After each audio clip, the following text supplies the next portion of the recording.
قسە لەسەر نەورۆزەکەین لە ڕووی زانستیەوە با بزانین مێژوو چیمان پێ دەڵێ ئێمە وەکو کورد چۆن لە نەورۆز بڕوانین.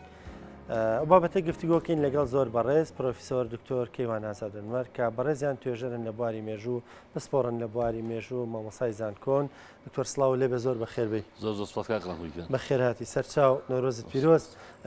دکتۆر ئێمە چۆن لە نەورۆز بڕوانین کە دەڵێم ئێمە مەبەستم کووردە، ینی چۆن بڕوانینە نەورۆز؟ نەورۆز جژنی ئێمەیە؟ سەرەتا سپاس کۆت کاکڕانکۆ بەیانی هەموو بینەران ویستانی کورسات باش. پیرۆزبای جژنی نەورۆزدا هەموو کوردێکی دڵسۆزەکەم هەر شوێنێکی و جیهانە حەزوری هەیە. نەورۆز جژنی نەتەوایەتی کووردە، بەڵام هەری کورد نییە. هیچ چەندین نەتەوەی تر و پێکاتی ترۆکو گەل و نەتەوەکانی قبت و ئامازی خوبەربەر لە باکووری ئەفریقیە، وەکو نەتەوەکانی قەرقیز و تاجیک و ئەزبەک و ئازەر و تورکمەن و پارس و بەلوج لە ناوەڕاستی ئاسیا و ئێران. بەڵام بۆ کورد جژنێکی نەتەوایەتی تایبەتە و دەمێک کوردیا دەم جژنە ئەکاتەوە تا 100 ساڵی ڕابردوو کرد بە چڕی یادی کردوێتەوە. جژنێکە بە بڕای من پسۆڕێکی بواری مێژوو هەموو ساڵی کورد تازە ئەکاتەوە، چۆن کۆمپیوتەر بە ئەپدەیتێک تازە ئەبێت و فۆرماتێکرێ و نوێ ئەبێتەوە. نەورۆز ساڵی کورد ئەخات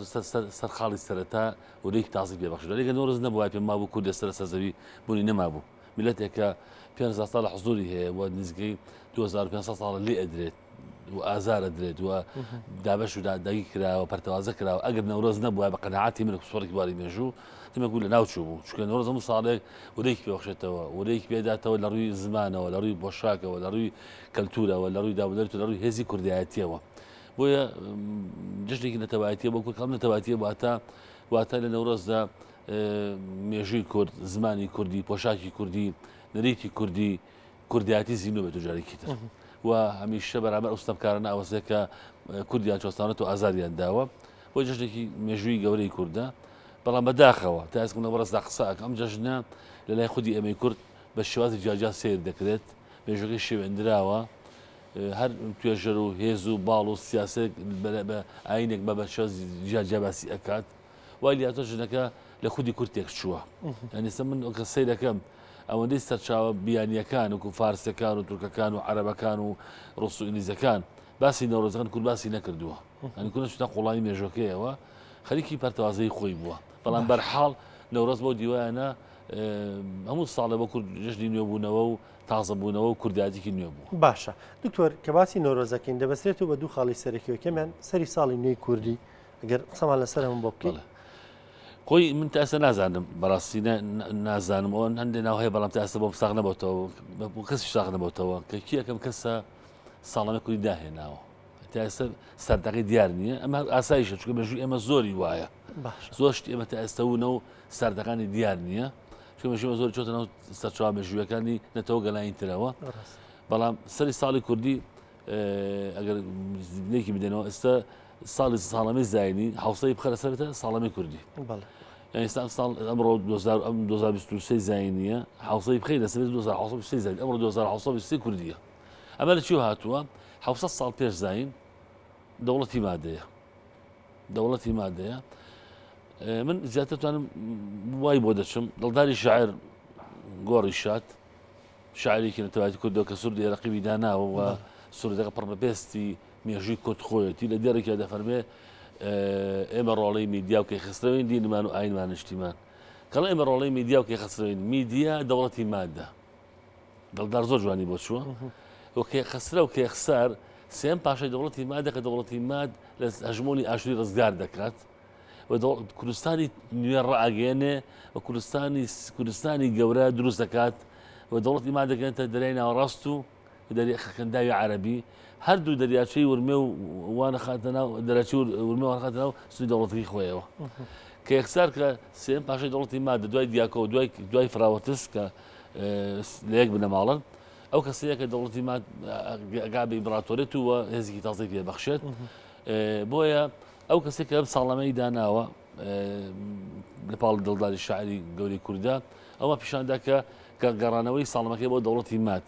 ڕاستە لە سوڕانی بواری مێژوو پێیان وایە کە دەوڵەتی ماد لە حوسڵی پێزانی دانەمەزراوە، هەندێک پێشتر دواتر لەسەر خلافەیە، بەڵام بڕای من هیچ بابەتەکە ناگۆڕێت. تو حوسڵی ساڵی ستاندارد دادناوە کە لە ساڵ دامەزراوە یا ڕاگەێنراوە تەبیعیە ساڵە دوو ساڵ کەم ساڵە زیاد هیچ کێشە نییە گرنگەوەی تۆ بۆتە ساڵامێکی تازە و لە مێژووی ئێمەشدا لە 7 ساڵ پێش زایندا هیچ ڕووداوێکی مێژوویمان نییە کە خاڵی وەرچەخامێت غرجی لە دروستنی دەوڵەتی ماد نەبێت بۆیە ئەکرێ بڵێن ساڵامی کوردی بەستا بە داوازانی دەوڵەتی ماد و دەوڵەتی مادیش یەکەمین دەوڵەتی کوردستانی لە مێژوودا کوردستانی لە مێژوودا کە هەموو کوردستانی گرتبێتەوە هەنی دەوڵەتمان پێش دەوڵەتی مادە بووە دەوڵەتی مەسەڵەن سوئیمانەیە لۆلۆبیمانەیە گوتیمانەیە کاشیمانەیە کە ئەمە دەوڵەتی کوردستانین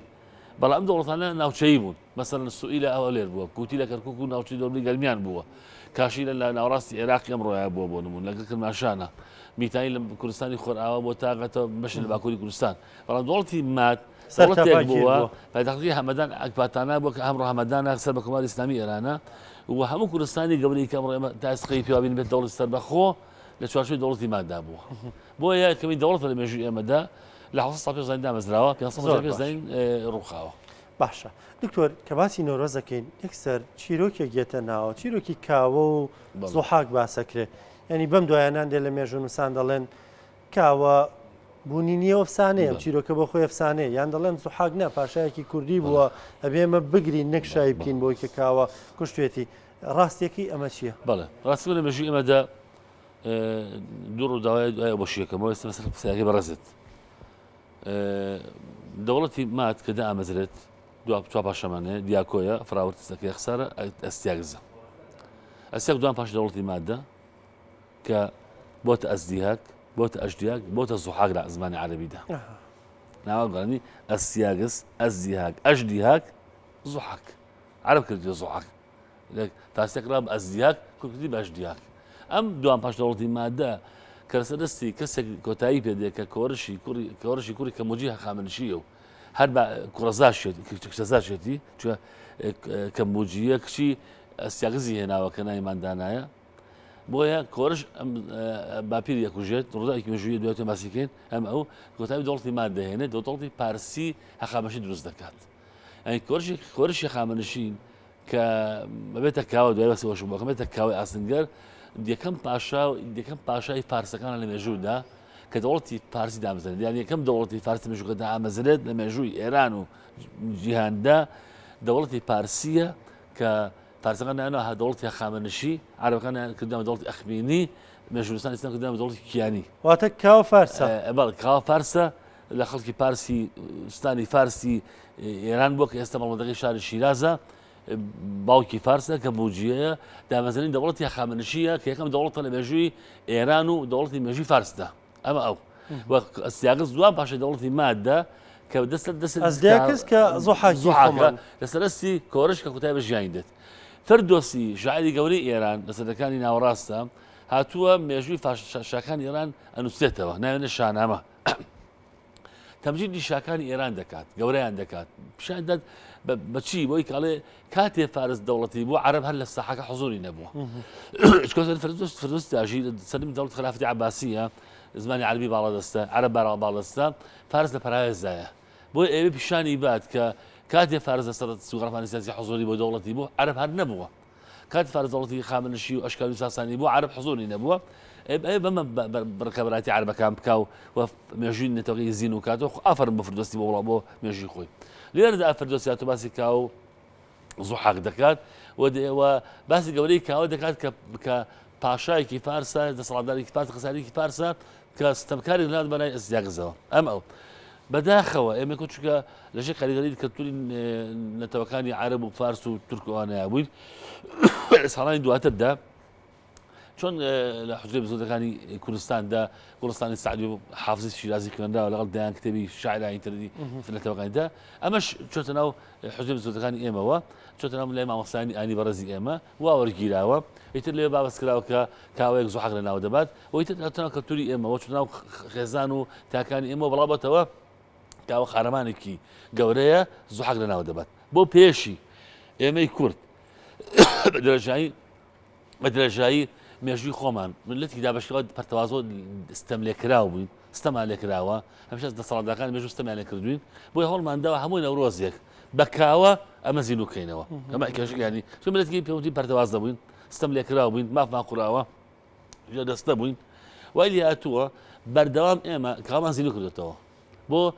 لە ڕێی کاوە استمكارەکانی سەردەم بکەین بە زوحاک لەقەت نەمازانیەوە کە ئەو زەحاک ئێمە کوژی هەموو نەوڕۆزێک زوحاکی کووردە زوحاکی کووردە بەڵێ وەکاوە فارسە پاشایەکی ئێمەی کوشت لە مێژوە بەڵێ ئێمە چکە دەستە بووین چەساوە بووین مافمان خوراوە وەکو ڕەمزی هاتومان ئەمان بەکاری ناوەتەوە لەوە هەڵەمان نەکردووە لەوە هەڵەمان نەکردووە ڕابردووە هەڵەمان نەکرد چکە ماتون خەرەبان کاوازی نەکەینەوە بۆ وەستەمکاری سەردەم زمان سەدان بۆ نمونە سەدان داناوە الزوحاک بەس لە باکووری کوردستان دەسەڵاتانی تورک ناوەنێ زوحاک بۆ نمونە زوحاک ئەستیاکس بڵێن ئەشتیاک بەڵێ ستەمکار بووە ئەوەی نەخەیەکی لە پاشا بێدەنگ و ئارامەکانی مێژی مرۆڤایەتی و مێژی کوردی وەکو ڕەمزی ستەمکاری هاتووتە ناو مێژووە بەڵام چکە فردۆسی وای لێکات فارسەکان وای لێ کردووە چکە بۆ